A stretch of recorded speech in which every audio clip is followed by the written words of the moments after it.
Hi, my name is Gary Darbyshire. My First Nations name is Chanadadata. It means thinking about something. I'm a member of the Champagne Aishihik First Nations. I live in Champagne, and I have a trap line there that I run in the winter. It keeps me active.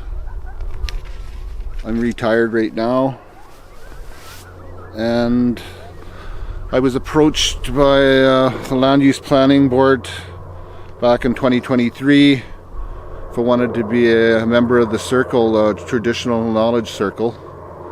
And I thought about it for a bit, and then I jumped on board, and we've been working at it for a little over a year now. I spent most of my life in the Champagne area, hunting and trapping with my father, my grandfather, and my uncle, and my mother. And my grandmother too, as a matter of fact, taught me a lot. Traditional knowledge, how to live off the land. Spent many years just going up the Darbyshire River with my grandparents and camping out with them. My grandmother told me a story about how the caribou used to come into Champagne back in the early 1900s and into the 40s, I guess, the 30s and the 40s, before they changed their migratory path. But that mountain near Champagne, it was called, where the caribou turned around and went back the other way. In Dunkey, they would name that. And in that area, there used to be some 100 years ago, there's a big ice patch there that, there's the remnants of the ice patch now, but it's just a small little patch compared to probably what it was 100 years ago. And it was funneled into this canyon where there was like a caribou jump. And they would funnel the caribou down this ice patch right into this canyon that would take them into this jump, and they would harvest them there. I just came across an old stone cache as I was hiking in that area one day.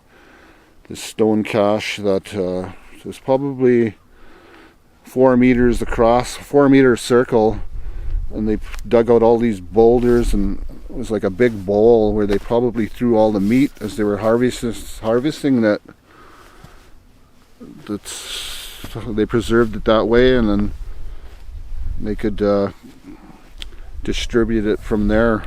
Indigenous planning and regional land use planning makes a lot of sense. It's a perfect example. So they went in there and flagged out this big area, but they didn't know that there was a heritage site in there. It was where those people turned to stone. There's a story behind where these people turned to stone for disrespecting this medicine man. And so anyhow, they flagged it out in intentions of doing a big, without knowing the site was there, and they were going to do a big burn right through the whole area. Probably would have destroyed the heritage site there, or wouldn't have done it any good for sure. You need a land use plan, and you just can't go right in and start developing or burning or doing whatever without traditional knowledge and local knowledge.